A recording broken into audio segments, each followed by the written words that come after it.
Kita mulai ya. Assalamualaikum warahmatullahi wabarakatuh. Alhamdulillah nahmadu wa nasta'inu wa nastaghfiruh wa na'udzu billahi min shururi anfusina wa min sayyiati a'malina. May yahdihillahu fala mudilla lahu wa may yudlil fala hadiyalah. Wassalatu wassalamu ala sayyidina Muhammad. Wassalatu wassalamu ala sayyidina Muhammad ibn Abdullah wa ala alihi wa sahbihi wa mawala amma ba'd. Sorry, I feel nervous because there are all male panels. Okay.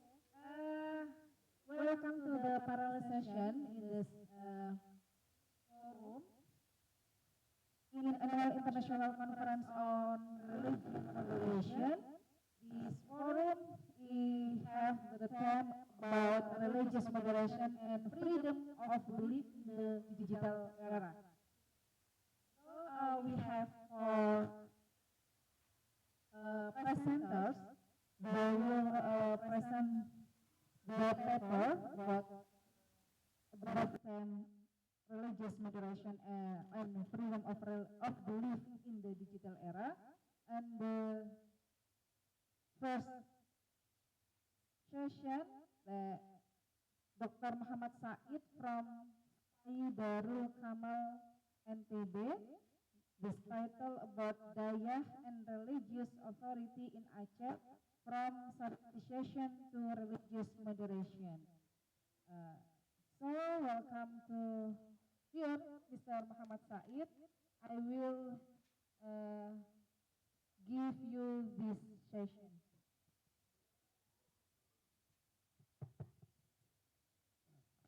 Assalamualaikum warahmatullahi wabarakatuh. Thank you for the committee for this chance and all speakers today, but I'm trying to mix with bahasa. I will not speak in full in English because the audience, our students. Well, kita langsung biar cepat ini karena ada banyak pemateri. Pertama saya ingin membuka international conference ini dengan menjelaskan artikel atau hasil riset saya tentang Dayah and Religious Authority in Aceh, from Syariatization to Religious Moderation. Ini pertama kali dulu saya lakukan riset tahun 2019. Kebetulan saat itu saya diajak oleh dosen Wisnunan Kalijaga sebagai anggota. Kami dapat hibah riset Kemenak yang internasional. Ada di dua wilayah sebetulnya, ini saya pecah-pecah jadi beberapa artikel. Pertama dulu kami dapat penelitian perbandingan antara nasionalisme di Aceh dan Patani di Thailand Selatan. Karena dua lokus riset ini hampir punya kesamaan tentang isu disintegrasi dengan negara. Kalau Aceh misalnya teman-teman pernah dengar istilah GAM, Gerakan Aceh Merdeka, dan ada istilah Qanun Syariah di Aceh, pemberlakuan undang-undang syariah dalam konteks pemerintahan lokal di Aceh. Bahkan Aceh dalam sistem demokrasinya punya partai lokal yang ikut pilkada. Nah, berangkat dari latar belakang itu, kami juga saat itu membidik Patani sebagai salah satu bagian dari kerajaan Thailand yang mayoritas penduduknya Malay Muslim, Muslim Melayu yang sebagian kelompok di sana ingin merdeka dari Thailand. Begitupun Aceh dengan gerakan Aceh Merdeka. Tetapi di dalam artikel ini saya akan fokus bicara soal Aceh, bagaimana Aceh yang dikenal di dalam sejarah politik Indonesia sebagai salah satu daerah yang ingin merdeka, yang pro syariat Islam, tetapi belakangan ini mengalami pergeseran paradigma tentang relasinya dengan negara, meskipun di sana masih ada undang-undang syariat Islam. Itu sebagai prolog. Ada dua pertanyaan utama yang saya susun di dalam presentasi ini. Pertama, why Dayah in Aceh transform its institution? Nah, saya perlu jelaskan ini. Dayah mungkin masih asing di teman-teman mahasiswa. Dayah itu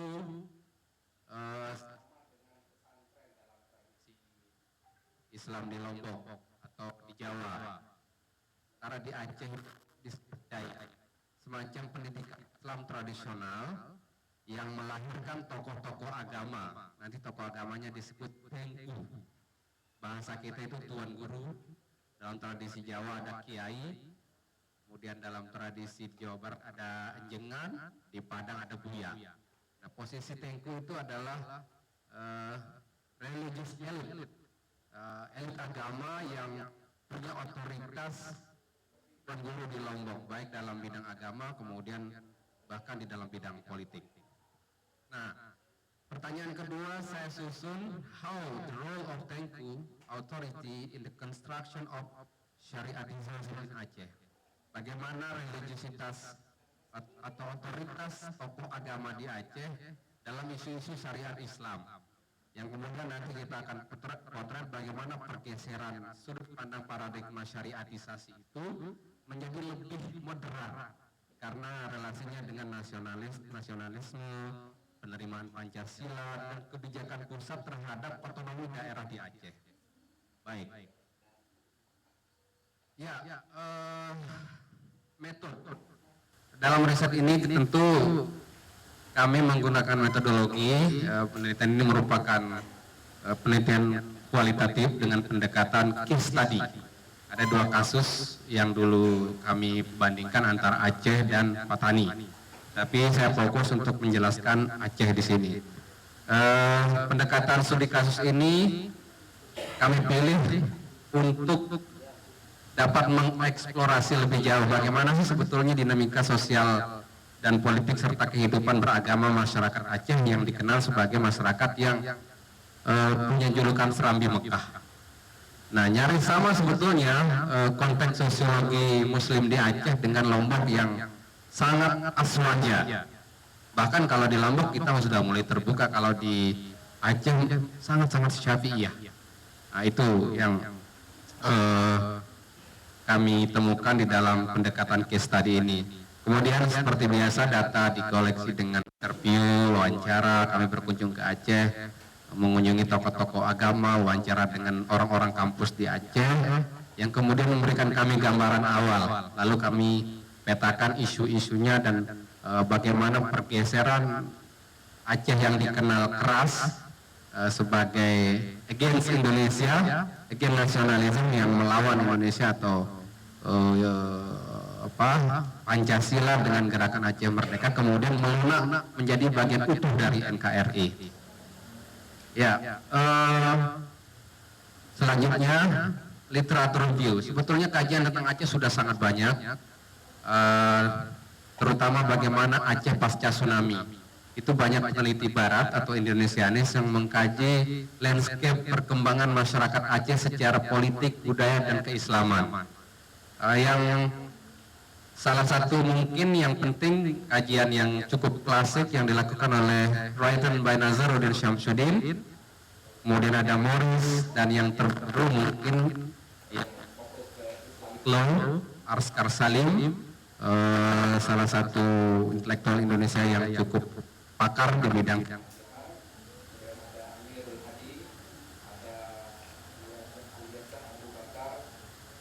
Dan yang terbaru mungkin ada beberapa peneliti lokal, Sehat Ihsan Sadikin, Eka Sri Mulyani 2022, dan beberapa artikel lain. Jadi kajian tentang Aceh yang ramai dilakukan berdasarkan penelusuran kami di Google Scholar di tetapi yang berbicara kami mengambil peran bahwa yang memotret pergeseran kehidupan atau paradigma masyarakat Aceh dari sangat syariatis ke banyak dikaji, maka riset ini penting kami lakukan. Selanjutnya kita akan bicara sedikit digital. Dari itu dulu adalah lembaga pendidikan khas Aceh yang tradisional. mungkin kalau di Lombok kita sebut santren. Jadi musola-musola kecil tempat orang mengaji, dari itulah lahir tokoh-tokoh ulama Aceh. Nah, dalam perkembangan zaman, Aceh kemudian mengalami pergolakan politik, isu GAM, bahkan sejak era Soekarno ada pertentangan dengan Aceh, dilanjut Orde Baru, ada operasi militer, era operasi militer bahkan ketika Megawati. Jadi Aceh ini seolah-olah menjadi enemy bagi nation Indonesia dalam waktu yang panjang. Makanya Aceh punya banyak catatan pergolakan politik dengan konsep Aceh Merdeka atau NKRI. Nah, Dayak sendiri sebetulnya semakna dengan zawiyah dalam tradisi Islam, yaitu tempat mengaji di pojok-pojok masjid, kemudian dimatangkan menjadi satu institusi khas Aceh. Ya, itu Dayak which was spin on traditional Islamic educational institution in Aceh, menjadi ciri khas pendidikan di Aceh yang berkembang sampai hari ini. Iya. Selanjutnya, nah, apa bentuk pergeseran Dayak sebagai salah satu ciri khas pendidikan Islam Aceh yang sangat pro syariat Islam kemudian menjadi agak moderat? Pertama, sekarang Dayak itu sudah bergeser dari community based to government based.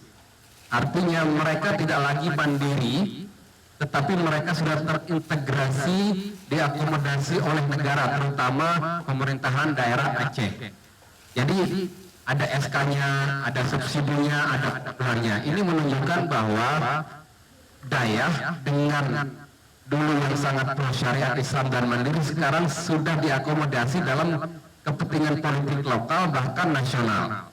Jadi dia semakin menerima Pancasila, dia Dayak dan tokoh-tokohnya semakin menerima NKRI dan seterusnya. Ini menunjukkan salah satu aspek moderasi Islam, moderasi beragama bahwa sepakat atau menyetujui dasar negara itu Pancasila. Tentu selain kebijakan undang-undang kanun syariah di Aceh tetap diberlakukan, tetapi dalam terlihat bahwa Aceh sudah mulai melunak dengan ideologi gerakan Aceh Merdekanya. Nah, kedua ada semacam policy regarding to the registration of Dayak Governor. Ada aturan gubernur, Pemda, undang-undang di Pemda di Provinsi Aceh yang diciptakan untuk mengakomodir keberadaan Dayak. Jadi Dayak tidak lagi liar sebagai pusat gerakan Islam yang memperjuangkan syariat Islam, bahkan sering juga dimobilisasi untuk kepentingan-kepentingan pemberontakan di masa lalu. Nah, sekarang Aceh ini sudah punya dinas Dayaknya. Jadi kayak kita punya dinas pondok pesantren, ada perkumpulan pondok pesantren di NTB Tengguru. Ada itu perkumpulan pondok pesantren gitu ya. Nggih, ada pondok pesantren. Di Aceh juga ya FKSPB. Nah, di Aceh juga dibentuk semacam itu sehingga ideologisasi yang dalam tanda kutip agak radikal di masa lalu sekarang bisa diakomodasi oleh negara dan menyebabkan Dayak-Dayak dan tokoh-tokoh agama yang disebut Tengku tadi semakin engage dengan nasionalisme, bahkan dengan program Kemenak yang disebut moderasi beragama. Ya, selain itu juga Dayak yang katakanlah sejenis pondok salaf yang tidak punya izin operasional sekarang sudah difasilitasi menjadi lembaga resmi di bawah naungan pemerintah daerah dan pemerintah pusat. Sehingga dengan demikian posisi Dayak as a Islamic traditional institution engage with sebagai institusi yang subsidi oleh negara. Oke, selanjutnya Tengku and Authority United.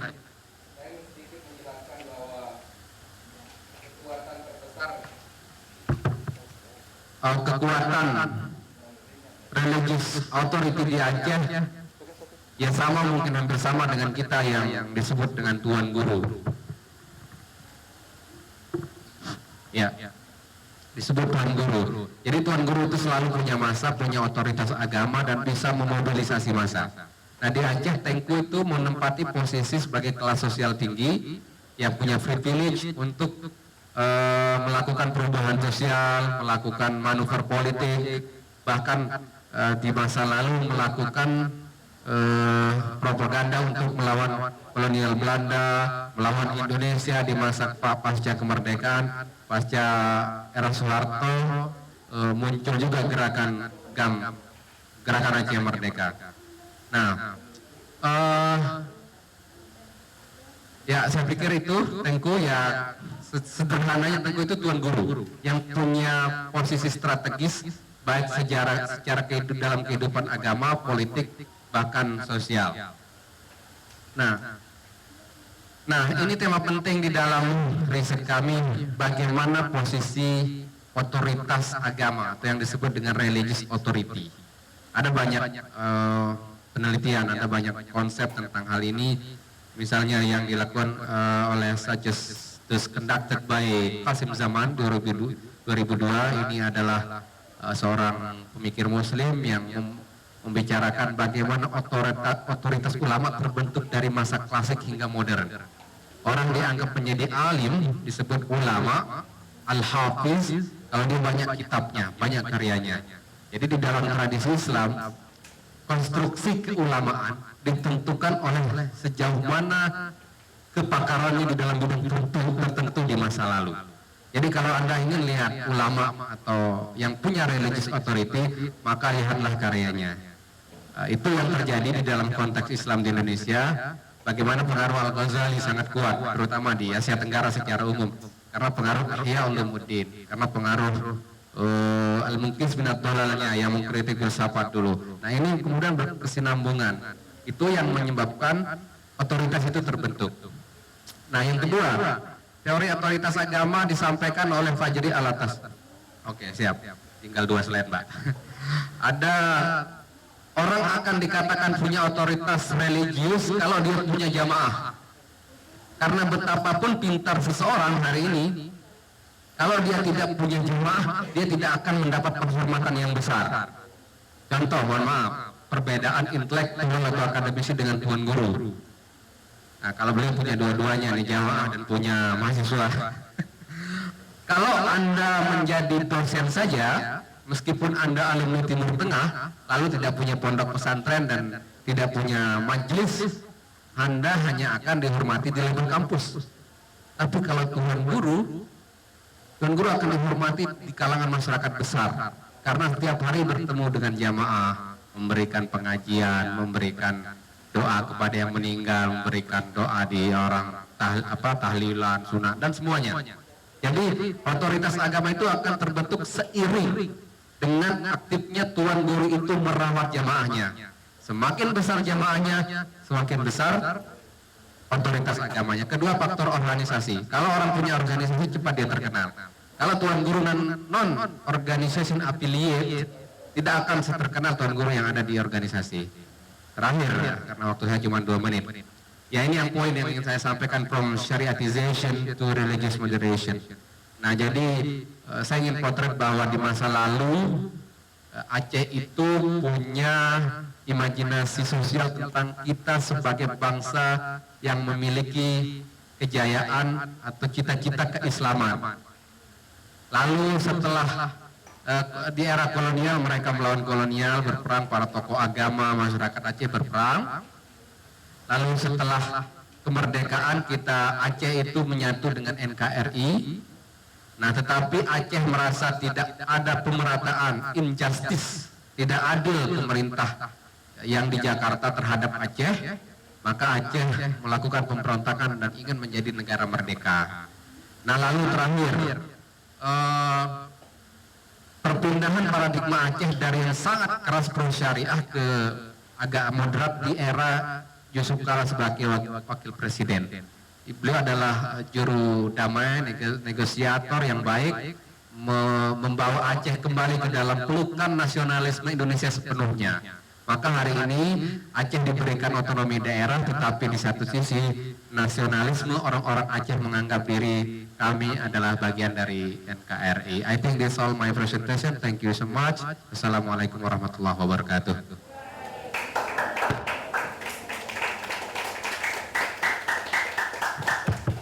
Okay, thank you, Mr. Said. It is very interesting about Aceh because Aceh have similar characters with Lombok society. So, if you have any question, you will. I will providing opportunity to audience to key question and answer in the next session. So each presenter has maximum 10 minutes to presentation your paper.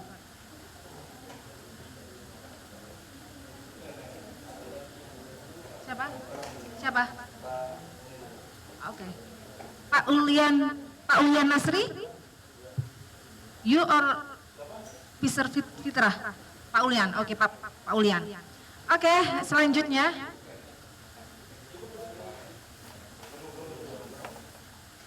And then the second presenter is Mr. Ulian Nasri from Institut Agama Islam Hamzan Wadi NW Lombok Timur. This paper about religious moderation in the Perang Topat tradition of Lingsar, Harmony in Diversity. The time is yours, Mr. Ulian Nasri.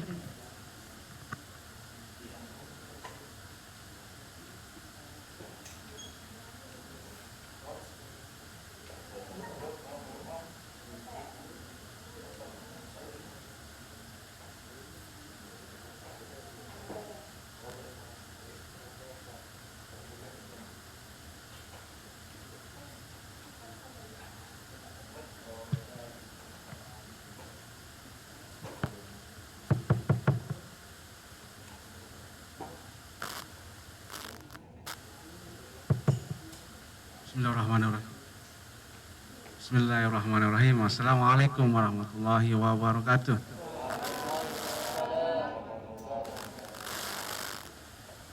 Alhamdulillahirrahmanirrahim. Terima kasih kami sampaikan kepada panitia yang telah memberikan kami kesempatan untuk mempresentasikan hasil riset kami.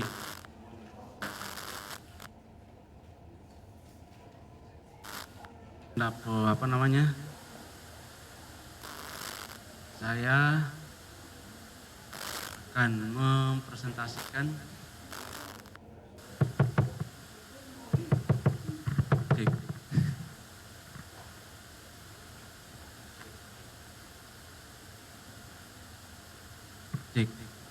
Oke.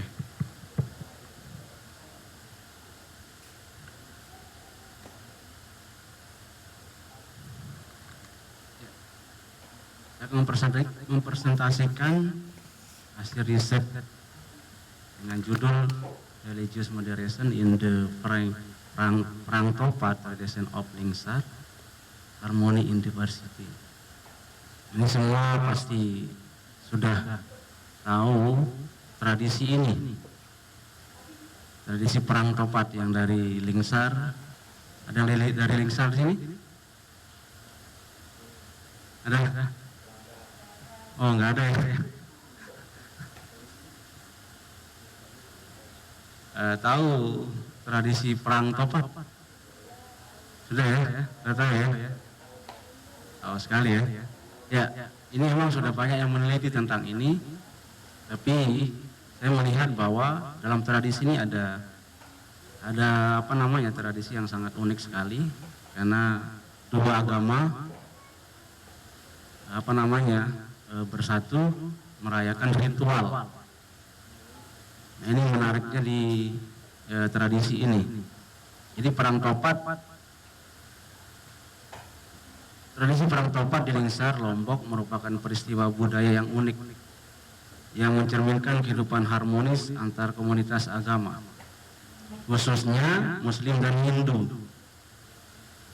Penelitian ini mengeksplorasi praktik moderasi beragama yang tertanam dalam tradisi ini dengan tujuan untuk memahami perannya dalam mendorong harmoni antar umat beragama.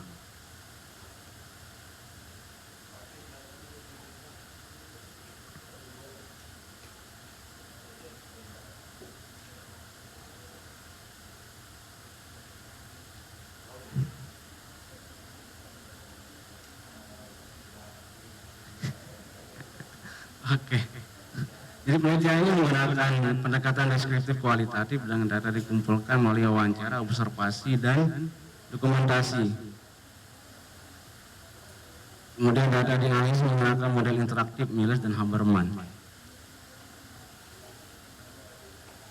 Kemudian temuan utama penelitian ini diantaranya pertama, itu perang topat melambangkan harmoni agama dan persatuan. Yang kedua, umat Hindu dan Muslim berpartisipasi aktif dalam tradisi ini. Dan yang ketiga, tari tradisional dan pertunjukan budaya menonjolkan kolaborasi antar agama. Yang keempat, ritual ini menekankan toleransi, saling menghormati, dan ikatan komunitas.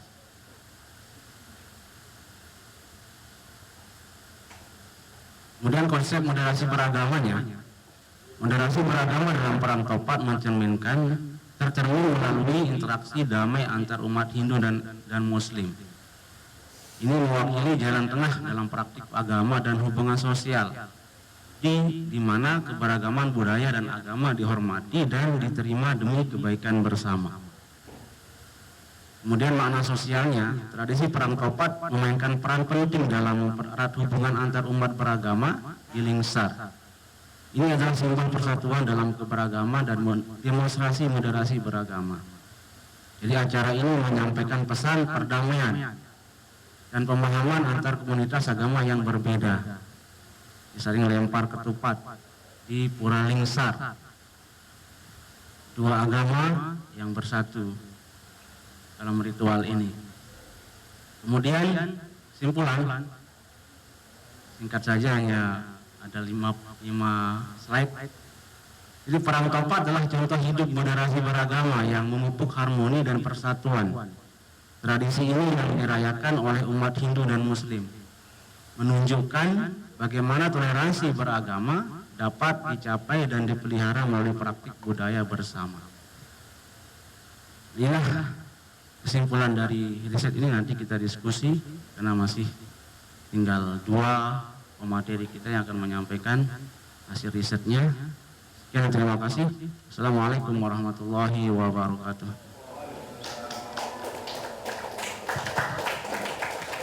Oke, ini unik. Perang topat is famous culture in Lombok, but its name is perang, but it's not half bloody gitu ya. Perang, yeah, it's not war. Yes, just tradition to engage harmony, Muslim and Hindu gitu. The second presenter is Mr. Fitrah Sugiarto from Universitas Islam Mataram.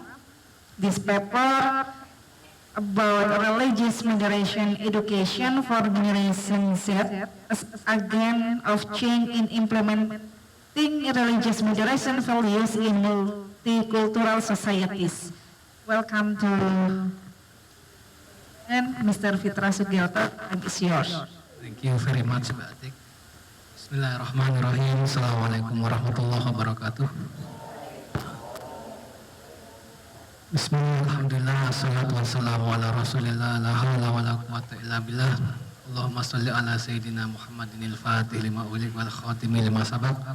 Nasril haqqi bil haqqi wal hadi ila siratal mustaqim wa ala alihi haqqa qadrihi wa miqdaril azim, amma ba'du.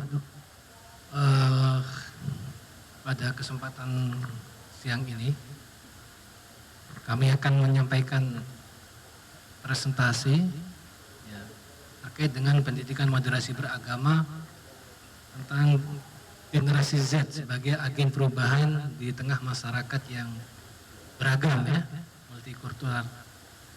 Jadi seperti yang kita ketahui bersama bahwasanya generasi Z ini adalah ya disebut juga sebagai bonus demografi ya, karena mereka memiliki keterampilan yang sangat cepat ya berkaitan dengan IT terutama. Jadi bagaimana kemudian generasi Z ini menjadi agen perubahan, yang mana media sosial kita saat ini nih banyak sekali konten-konten yang kemudian apabila kita tidak mengisi ruang-ruang tersebut dengan nilai-nilai moderasi dikhawatirkan akan menimbulkan perpecahan. Seperti yang sering terjadi itu ya pada saat pandemi COVID-19, mungkin semua pernah merasakan ya saat COVID itu. Jadi ada pandemik, ada infodemik, jadi ada wabah virus. COVID itu juga ada berita-berita hoax terkait dengan COVID. Dan saya lupa apa nama LSM-nya itu, ada sekitar hampir 500 lebih hoax yang tersebar pada masa pandemik itu. Artinya apa? Nah, berita hoax juga ini menjadi tantangan ya bagi generasi Z atau generasi milenial. Kemudian dalam kaitan dengan moderasi beragama, konten-konten yang berisi tentang ujaran kebencian ya, kemudian kekerasan atas nama agama, kan tidak ada di agama manapun yang mengajarkan kekerasan.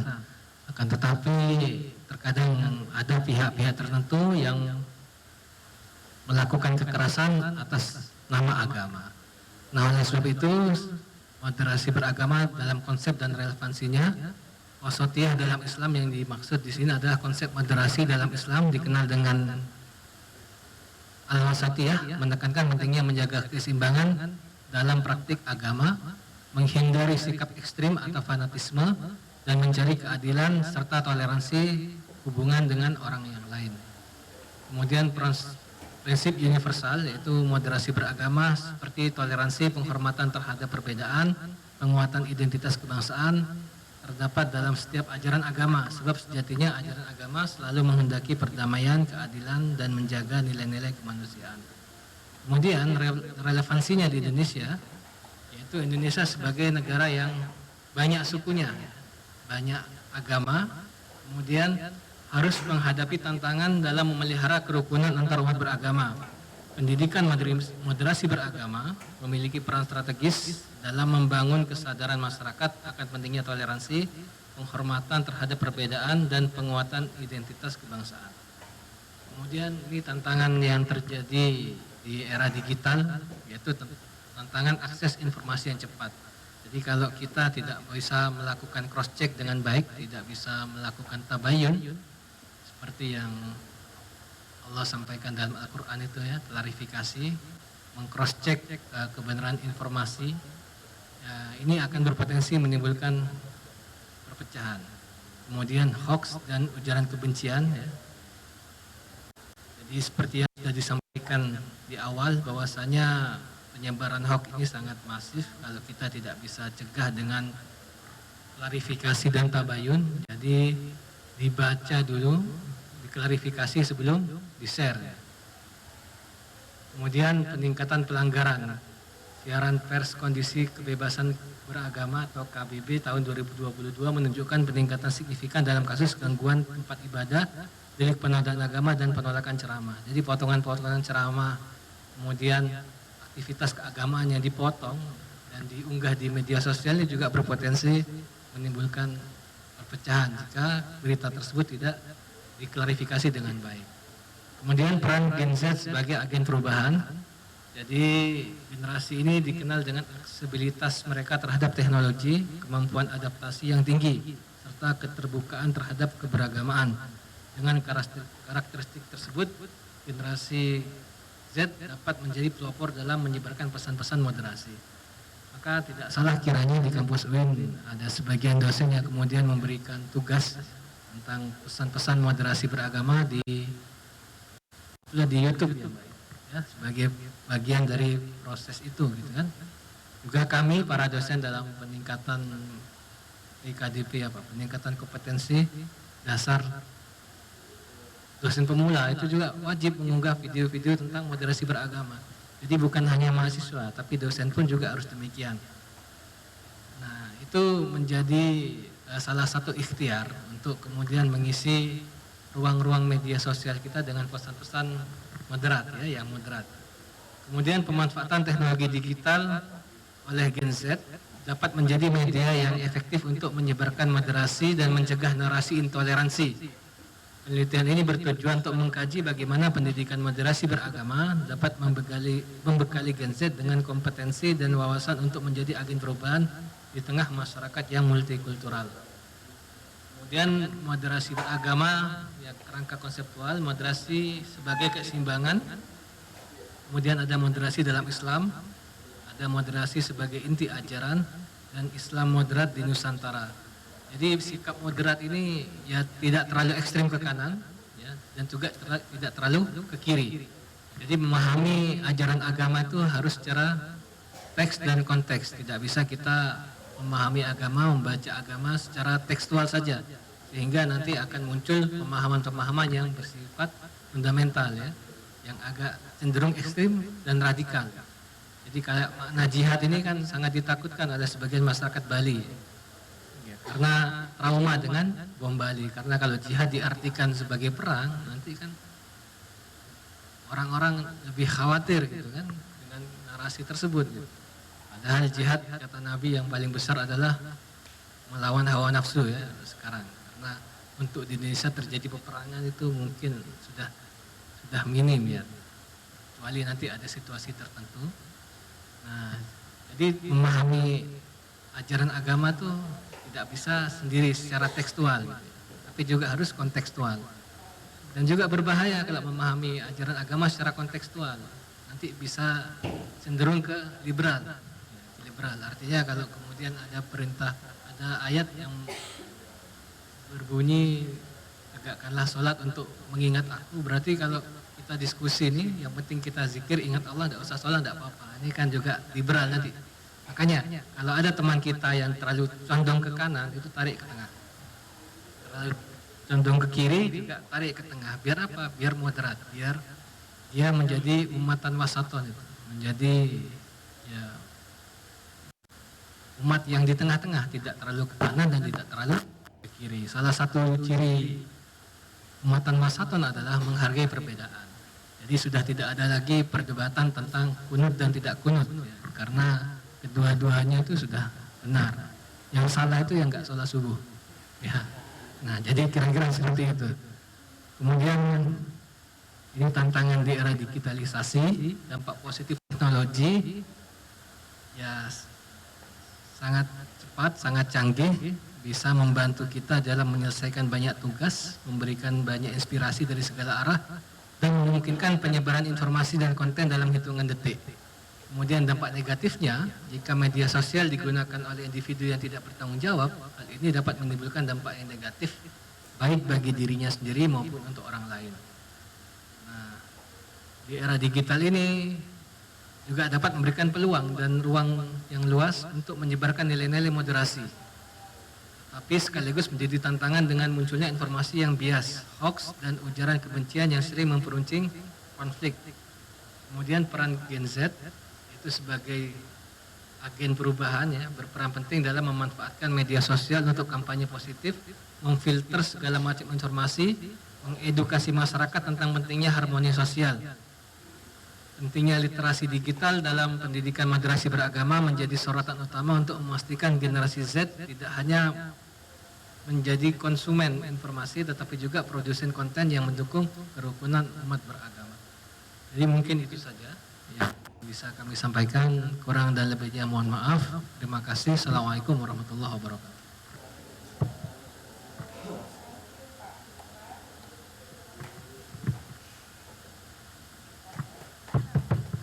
Riset-riset terkait dengan generasi Z itu, ya, menarik, ya, apalagi di depan kita ini generasi Z yang tentu tantangannya sangat kompleks, ya, karena dihadapkan pada teknologi, kecerdasan buatan, ya, yang kemudian itu menjadi dikatakan sebagai era disrupsi.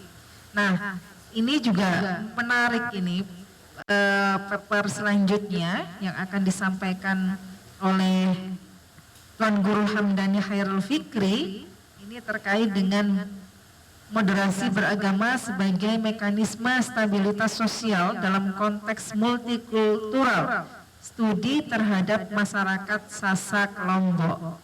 He is the last presenter, so I will give you the time is yours, Mr. Hamdani Khairul Fikri.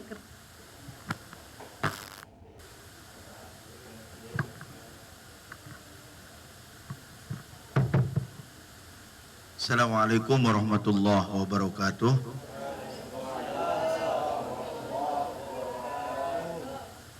Alhamdulillah wassalatu wassalamu ala rasulillah wa la hawla wa la quwata illa billah amma ba'du. Thanks for Miss Moderator and kolega saya yaitu Pak Kiai Fitrah, Pak Said dan Pak Ulian.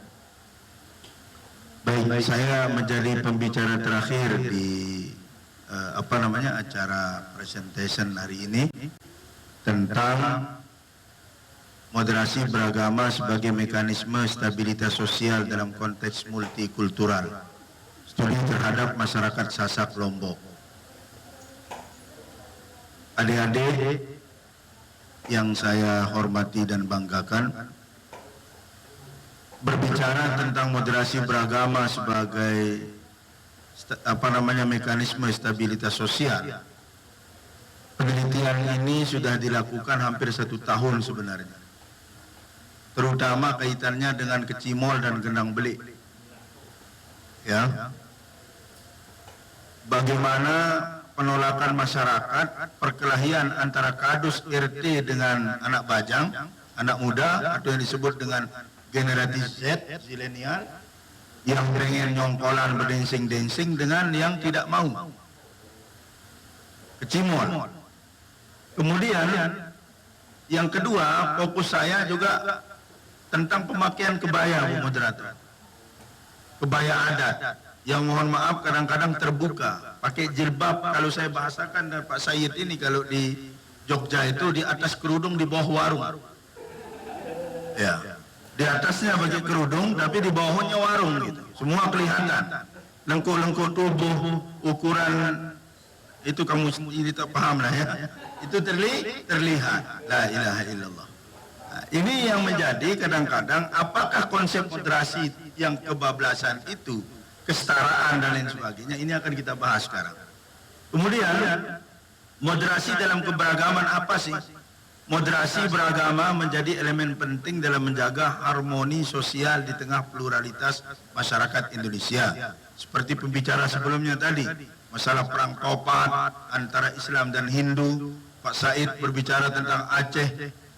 Ya, kalau saya dulu ditanya, waktu itu saya jadi ketua MUI di Sumatera, di Lampung, ketua MUI kecamatan di Negara Tulang Bawang namanya. Ya. Pak Kiai, apa kerjaan MUI? Kerjaan MUI itu memperkeras yang lembut, melembutkan yang keras, ya.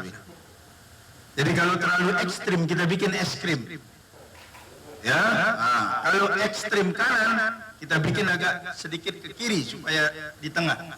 Kalau ekstrim kiri kita buat agak ke kanan supaya tidak terlalu jil itu liberal, supaya tidak terjadi pemikiran liberal. Kemudian artikel ini bertujuan untuk menganalisis penerapan moderasi beragama dalam masyarakat Sasak. Tadi saya sampaikan masalah nyongkolan, kemudian masalah kecimol. Ya, kecimolnya itu tidak masalah sebenarnya. Itu kan bagian daripada budaya. Yang bermasalah adalah yang kebablasan, ya, oknum-oknum orang-orangnya. Kemudian di situ dipakai untuk paket 3. Pertama paket untuk mencari calon istri, yang kedua paket untuk mengambil perhatian seseorang yang dicintai, yang ketiga mencari mertua. Nah, itu di acara nyongkolan itu. Ya, sehingga ada yang pakai kacamata hitam, sok ganteng, padahal tidak ganteng sekalipun, kan gitu ya. Ya. Padahal dia ganteng itu maksudnya apa? Dia galang tengah, ya budak maksudnya. Ya. Kayak orang bilang, kamu ini baru datang, gagah ganteng, merajadah baru datang. Baik, saya lanjutkan. Kemudian moderasi di Indonesia Ya, Indonesia merupakan negara dengan keberagaman luar biasa baik dari segi agama, budaya dan etnis. Ini kalau kita global berbicara Indonesia. Tapi di masyarakat Sasak kita, ya, apa sih yang ditekankan oleh moderasi beragama ini? Pentingnya sikap seimbang dalam menjalankan ajaran agama. Jadi bukan agamanya yang dimoderasikan, tapi orang yang beragama di dalamnya. Ya, misalnya orang Islam ya, berbicara tentang agama, bahwa sifat-sifat dari Allah yang mengatakan Al-Jabbar, Al-Qahar itu hanya 2-3 tempat dalam Quran. Tapi kalau berbicara tentang Ar-Rahman, Ar-Rahim itu berkali-kali disebutkan sampai ratusan kali. Artinya apa? Allah lebih suka menggunakan sifat feminis daripada maskulin. Ya, daripada sifat-sifat maskulin, sifat-sifat kekuatan itu, yang marah-marah, yang ngamuk-ngamuk, kan gitu. Berdarah-darah atau berteriak-teriak dan lain sebagainya. Ya, ini tujuan utamanya. Kemudian konsep moderasi beragama juga menjadi semakin penting dalam popularitas Indonesia, khususnya ketika dihadapkan dengan tantangan seperti radikalisme, intoleran, konflik horizontal dan lain sebagainya. Kembali kepada Kecimol tadi, ya, karena banyak yang tidak perhatikan saya, dia main HP. Lebih penting HP-nya daripada kita ini. Baik, ini mahal ilmu ini, perhatikan. Kecimol itu kalau tidak dikasih, dibilang ekstrim. Kalau dikasih, kebablasan. Kan gitu. Kemudian digantikan dengan gendang beli. Misalnya, dalam prosesi pernikahan, nyongkolan. Tapi pakaiannya juga terbuka. You can see, ya kan? Kamu bisa melihat aku, ya kan? Nah ini, yang di luarnya pakai pakaian terang, di dalamnya pakai pakaian gelap, gitu misalnya, dan lain sebagainya. Atau pakai kebaya adiknya, kebayanya sudah tidak muat, tapi dipaksakan dipakai, sudah kebalik belah, ya, terbalik-balik. Kemudian pakaian tidur dipakai ke pasar, pakaian ke pasar dipakai tidur. Atau pakaian kondangan dipakai ke kampus, pakaian kampus dipakai kondangan, balik-balik. Sehingga di dalam perilaku moderat beragama atau belajar saja di kampus banyak yang perlu kita koreksi. Misal contoh, kemarin saya tegur mahasiswi, kamu ganti itu, kenapa kok pakai lepis tapi ada belahannya? Bapak ikut aja ke mall, Pak. Memang dia sudah belah dari sananya katanya. Ya dia bolong, maksudnya lepisnya itu sudah ya robek. Oh memang begitu ya, saya bilang. Iya Pak, ini dari sononya sudah robek, ganti. Kalau kamu tidak ganti, jangan masuk di kelas saya. Nah sebenarnya secara moderasi itu tidak boleh, tetapi ini akhlak, perilaku, ya, habit, kebiasaan yang harus kita rubah. Tidak semua, jangan salah paham tentang moderasi ini. Artinya bukan berarti bebas, moderat, tidak, moderat itu tengah-tengah. Ya, tawassud, tawazzun, tasammuh, ada kasih sayang di dalamnya. Ya. Maka perempuan, ada mahasiswa saya bertanya, Pak, Bapak kan ngajar ulumul hadis. Di banyak hadis itu banyak yang memojokkan perempuan, Pak. Kenapa tidak memojokkan laki-laki? Oh, jangan salah, saya bilang. Misal contohnya masna wasulah sawaruba dalam ayat. Dia katakan perempuan harus siap untuk dipoligami. Ya, oke, 2 menit lagi. Nah, ini kan konsep moderasinya nanti agak panjang dia kan. Kau begini. Ya, memang ada legalitasnya, tetapi syarat untuk poligami itu juga tidak main-main. Misal salah satu contohnya, waktu kamu belum menikah, kamu agar harga skincare-nya berapa? 200.000. Setelah menikah kamu minta 1 juta sampai 1,5 juta supaya tambah cantik, bukan tambah jelek. Itu loh, makanya pilih-pilih siapa temanmu kan gitu. Itu juga perilaku moderasi. Kamu lihat dia masa depannya suram, kemudian pakaiannya compang-camping, tiba-tiba itu yang kamu suka. Mungkin otakmu perlu diperbaiki atau pergi ke perempatan Sergalas kan gitu. Ya, ini juga fenomena yang terjadi di dalam keseharian kita tentang perilaku itu. Kemudian kita berbicara Lombok antara agama dan budaya. Pulau Lombok dengan masyarakat Sasak sebagai kelompok etnis mayoritasnya. Dulu sebelum tahun 1939 seluruh Lombok itu beragama Islam, Pak Said ya, dalam buku beliau ini, termasuk beliau tulis buku sejarah. Setelah 1940 banyak orang Sasak menjadi Kristen, menjadi Hindu. Sudah tidak lagi bilang Assalamualaikum, Om Swastiastu, katanya. Ya, dan lain sebagainya. Maksudnya berpindah agama. Yang dulunya tidak mau keluar dari agama, sekarang banyak alasannya. Alasan pernikahan dan lain sebagainya. Apakah itu masuk dalam perilaku moderat dan lain sebagainya? Nanti episode selanjutnya kita bicarakan itu. Penasaran kalian kan? Itu makanya. Karena nggak kuliah di mata kuliah saya, jadi tidak saya akan bahas. Kemudian Sasak dikenal dengan tradisi Islam lokal yang khas seperti waktu telu, praktek keagamaan yang mengintegrasikan nilai-nilai adat dengan ajaran Islam. Ternyata waktu telu itu maksudnya dia bukan sholatnya waktu telu, enggak. Dia menselaraskan antara budaya waktu telu itu dengan ibadah. Setelah kita tahu sekarang ini, kalau dulu iya, dia hanya tiga waktu. Sekarang sudah dibayang itu maksud saya, sudah tidak lagi seperti itu. Mereka sholat 5 waktu. Waktu telu itu maksudnya prosesi ibadah dimasukkan di dalam proses kebudayaan. Dan proses kebudayaan mengilhami proses ibadah. Sehingga banyak peneliti lahir tentang waktu telu itu. Apa waktu telu itu? Mungkin kalian tidak pernah baca karena nonton film Korea saja yang kamu tonton. Ya. Kemudian konsep sorong serah. Ya. Bagian dari sikap moderasi yang dapat dicontoh untuk kesetaraan pengantin laki-laki dan perempuan. Apa maksudnya sorong serah? Ada yang disorong, ada yang diserah. Maksudnya berani berbuat, berani bertanggung jawab. Jangan sampai berani kawin tapi tidak punya apa-apa, seperti yang saya katakan tadi. Itu maksudnya yang perempuan disorong, yang laki-laki nyerah. Apa maksudnya? Nyerahkan mahar. Apalagi nyerahkan segala syarat-syarat dari pihak perempuan. Itu konsep sorong serah. Itu juga konsep moderasi. Ya, beragama di dalam kebudayaan kita. Kemudian penyerahan mahar dengan hantaran untuk menambah kesetaraan cinta dan sayang antara laki dengan perempuan. Bagaimana kemudian tiba-tiba kamu dinikahkan dengan hanya 2 gelas air maharmu? Aduh, segampang itu. Ya, masa semurah itu? Sementara kamu sudah ditemukan sudah besar begini, berapa biaya hidupmu itu dari bayi sampai sekarang itu? Kan gitu. Dan laki-laki, ya ini nasihat kita bersama, kalau belum bisa bertanggung jawab, jangan sekali-kali cari tanggung jawab. Jangan bisa nunggang saja tapi tidak bisa bertanggung jawab. Mohon maaf. Kemudian kesimpulannya, ya karena waktu saya sudah habis, ini Bu Moderator sudah kedip-kedip.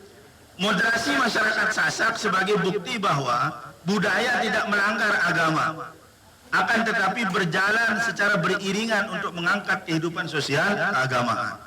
Inilah kesimpulan dari penelitian ini, ya. Mudah-mudahan ada manfaatnya. Wabillahi taufiq wal hidayah. Haji Taufik Sondik di Mubaya.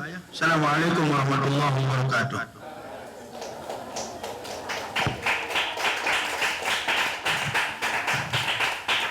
Terima kasih ya, memang beliau Tuan Guru ya, presentasi di konferensi ilmiah ya tetap ada karakteristiknya.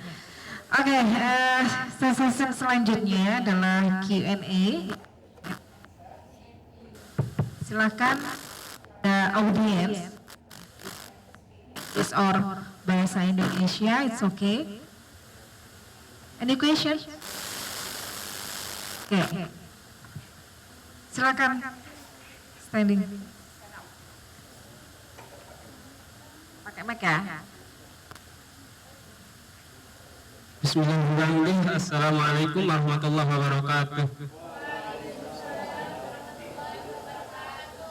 Langsung saja pertanyaan saya kepada pemateri pertama, yaitu Pak Said. Ya, saya akan menanyakan tentang ketika Aceh menerima nasionalisme, atau kan awalnya tadi tidak menerima prinsip dari nasionalisme. Nah, apakah ketika Aceh menerima prinsip nasionalisme atau internasional sampai sekarang, apakah itu termasuk kemunduran dari Aceh itu sendiri atau apakah itu kemajuannya? Itu saja, terima kasih. Wassalamualaikum warahmatullahi wabarakatuh. Faisal, oke. Kita tampung dulu ya. Yang kedua.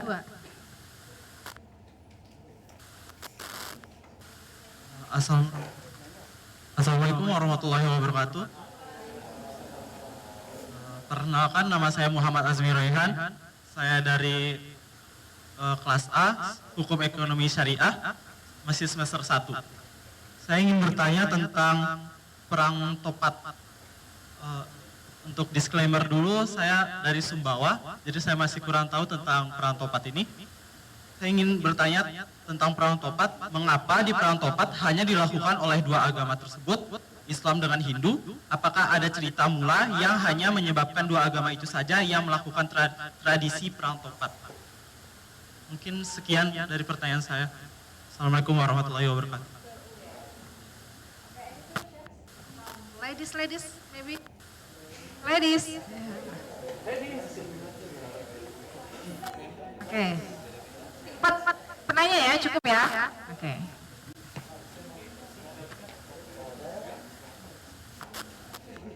Bismillahirrahmanirrahim. Assalamualaikum warahmatullahi wabarakatuh. Perkenalkan, nama saya Zainul Majidin dari Hukum Ekonomi Syariah semester 1. Pertanyaan tentang tradisi bagaimana peran penyalin dalam sama di Pulau Lombok tersebut. Ya, wassalamualaikum untuk moderasi di Lombok.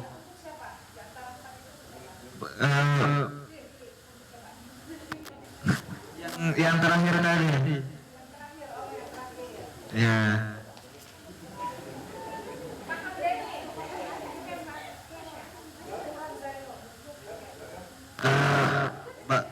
Ulang ini. Bagaimana peran tradisi lokal seperti bau nyale atau presian dalam mendukung moderasi beragama di Lombok? Kita bisa di mana letak moderasi hal tersebut?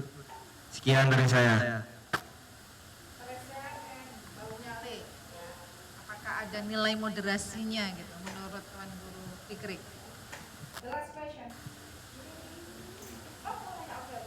Assalamualaikum warahmatullahi wabarakatuh. Sebelumnya perkenalkan, nama saya Lalu Arija Lahwari, Prodi 1A. Saya ingin bertanya Bapak,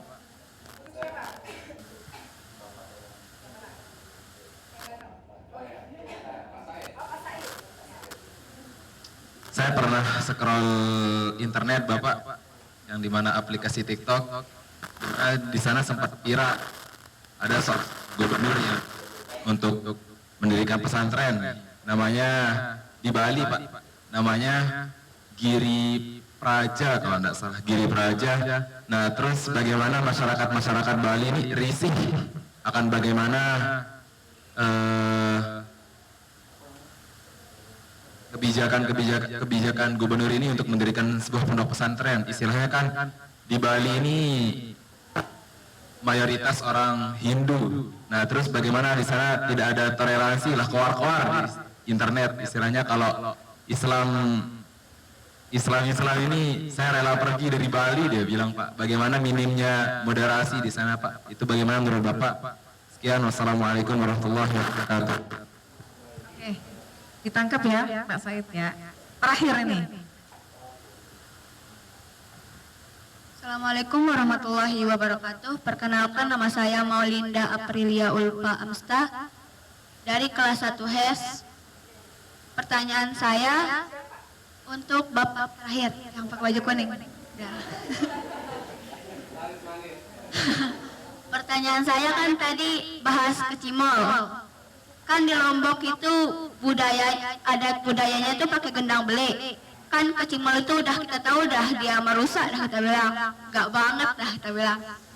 Tapi kenapa dia masih dibudidayakan di Lombok? Padahal kan adat Lombok itu gendang beli. Terus itu gimana tanggapannya Bapak? Dan dari mana asal mulanya kecimol ini? Sekian. Assalamualaikum warahmatullahi wabarakatuh. Terima kasih Pak Said, have two questions. Kemudian Ustadz Hamdani Hairul Fikri have two questions. And Pak Uya, just one question. And Pak Fitran nanti closing statement ya. Persilakan pertama Pak Said terkait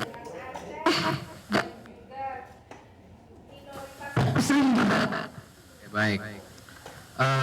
Great question from two men to young man. Thank you for the question.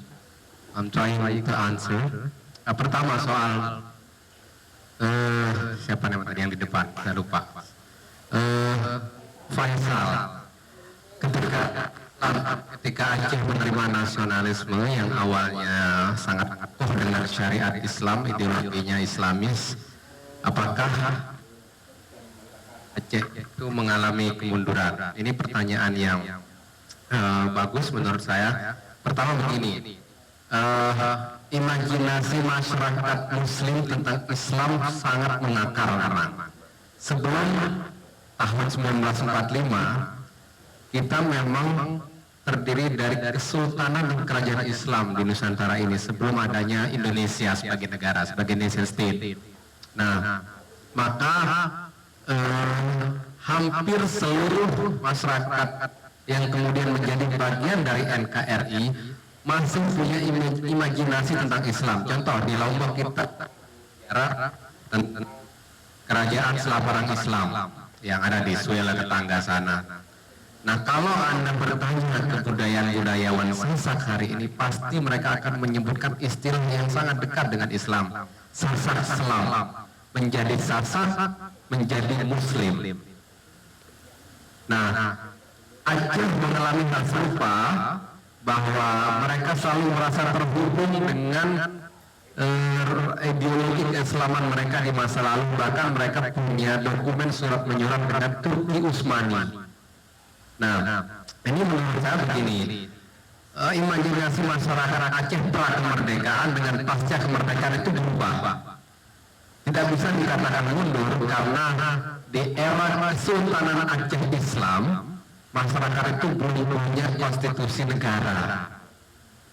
Jadi hanya kesultanan. Tetapi ketika ada Pancasila, ada Undang-Undang Dasar, ini adaptasi masyarakat Aceh pasca kemerdekaan menjadi bagian dari NKRI. Ukuran mundur atau tidak mundurnya sebetulnya tergantung bagaimana kita melihat. Kalau misalkan Aceh kokoh berdiri sebagai kerajaan Islam dan dia maju, katakanlah seperti Brunei hari ini, maka kita bisa katakan dia berhasil. Tetapi suara masyarakat Aceh tidak sama saat itu.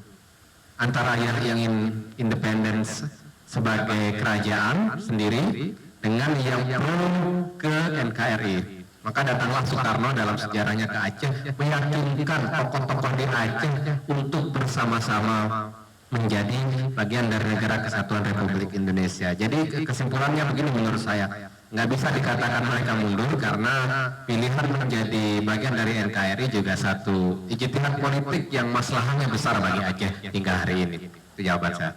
Yang kedua, saya cover saja Mbak. Tentang ya ini memang dilema moderasi itu begitu. Saya sepakat dengan pertanyaannya tadi. Kadang-kadang kita sebagai mayoritas itu dituntut toleransi, dituntut mengayomi yang minoritas. Nah, tetapi kadang-kadang di banyak seluruh teman-teman kita jadi apa namanya sangat otoriter bahkan kejam terhadap kelompok di pulau. Nah, kasus kali ini hal semacam itu bahwa moderasi itu tidak hanya untuk Islam sebetulnya. Makanya dalam nomenklatur Kemenak disebut moderasi beragama, bukan moderasi Islam.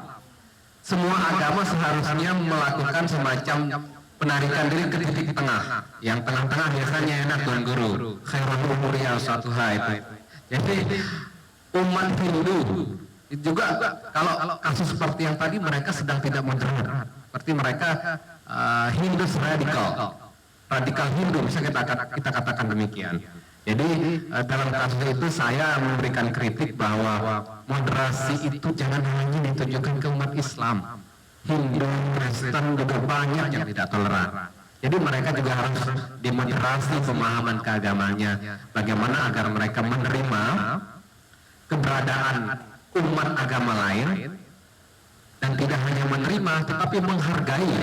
Itulah yang disebut dengan moderasi. Ada tasamuhnya tadi, ada tawasudnya, bahkan ada kasih sayang dan cinta seperti yang disebut Tuan Guru tadi. Nah itulah bahwa ketika Anda menjadi Indonesia, maka Anda adalah warga negara yang memiliki hak yang sama, akses yang sama di negeri ini.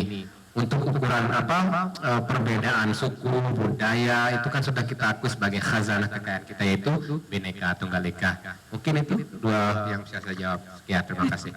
Terima kasih. Jadi kalau saya bisa menyimpulkan apa yang disampaikan oleh Pak Said tadi, bahwa moderasi beragama itu ya berlaku untuk semuanya ya, dan ini agak krusial misalnya pada minoritas dan mayoritas, siapapun itu gitu.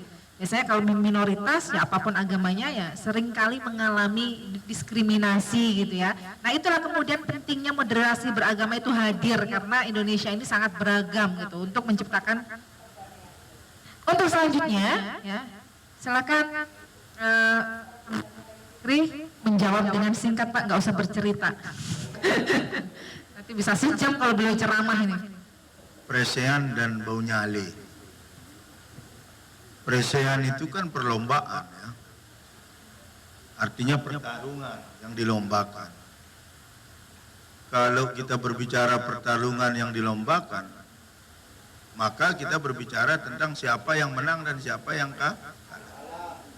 Itu sebenarnya kebudayaan pada saat masuknya anak agung, ya, kalau tidak salah saya, masuknya anak agung ke Lombok.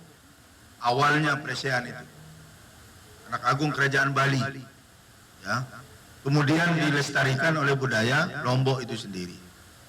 Letak moderasinya di mana? Anda bisa kita bahas moderasinya di situ. Karena apa? Orang sering pukul ya, kekerasan gitu ya, itu kekerasan. Nah kalau di Bonyale mungkin ya Bonyale itu kan kisah seorang putri Mandalika itu. Kemudian itu tentang tiga kalau saya membahasnya Bonyale itu. Pertama, interaksi antara manusia dengan Allah, hablum minallah. Kedua, interaksi manusia dengan manusia, hablum minan nas. Kan gabung silaturahim, apa kabar Brembe dan lain sebagainya. Yang ketiga, hablum minal alam, interaksi manusia dengan alam. Itu dalam Bonyale, Bang Bro, ya. Kemudian, karena saya dikasih cepat ini, nanti kita diskusi lah di tempat lain ya. Nanti saya dimarah sama Bu Moderator ini. Yang kedua, kecimol apakah adalah bagian dari budaya? Terus dari mana asal kecimol ini? Kecimol ini kan dangdut, musik yang musik dangdut yang dikoplokan, musik dangdut yang dirokkan dan lain sebagainya. Kenapa kemudian dia di-DJ-kan? Solawat di-DJ-kan sekarang. Kenapa kemudian dia dampaknya negatif? Sebab ada joget-joget itu. Kemudian dia bukan bagian dari budaya kita. Sebab apa? Asalnya kan sound system. Kemudian ada musiknya dan lain sebagainya, itu sama saja dengan band-band itu sebenarnya. Sedangkan gendang belik, kalau gendang belik itu budaya asli kita. Ya, gendang belik asli budaya kita, akan tetapi tidak terlalu laku. Sebab apa? Ekspresi jogetnya berbeda dengan yang di kecimol. Kan betul? Ya, karena tendungan musiknya itu hanya satu kalau di gendang belik, sementara di kecimol berbagai macam lagu. Kan itu. Mungkin itu Bu Moderator yang bisa saya jawab ya. Ya, nanti bisa di backstage ya.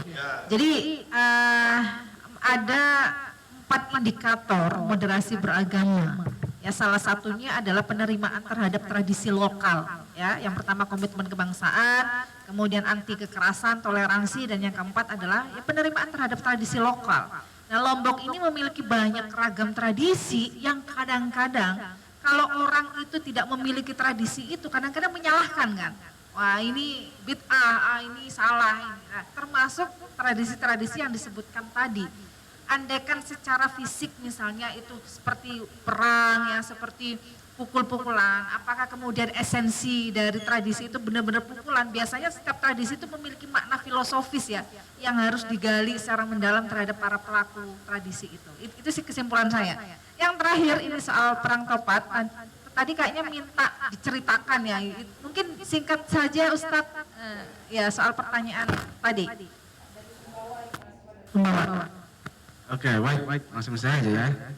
Jadi secara historis perang Topat ini menurut cerita Bupati Lombok Barat, Fauzan Khalid, itu menceritakan bahwa Alkisah semula di Lengsar Kabupaten Lombok Barat itu pernah didatangi oleh seorang wali dari Demak, Jawa Tengah, bernama Raden Sumilir. Kedatangannya untuk menyebarkan agama Islam. Pada saat yang relatif sama, datang pula orang Hindu dari Bali untuk menyebarkan agama Hindu di Lengsar. Dalam situasi yang mengarah ke konflik tersebut, kemudian muncul ide dari para sepuh Muslim maupun Hindu mentransformasi potensi konflik ke dalam bentuk perang Topat. Sehingga kini perang Topat merupakan tradisi turun-temurun masyarakat di Desa Lengsar, Kecamatan Lengsar, Kabupaten Lombok Barat, Provinsi Nusa Tenggara Barat. Itu tempatnya di Pura. Jadi orang-orang perang Topat. Jadi senjatanya pakai topat. Itu sampai hari ini kemudian tetap dirayakan setiap tahun. Mungkin itu Pak Moderator. Ya. Ya oke, siap.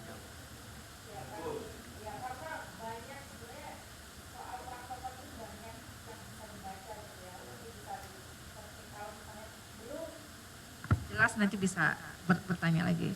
Terakhir, oh ya, sumber dupa ya benar. Itu juga bisa dibaca. Terakhir Pak Fitrah, closing statement, singkat 1 kalimat.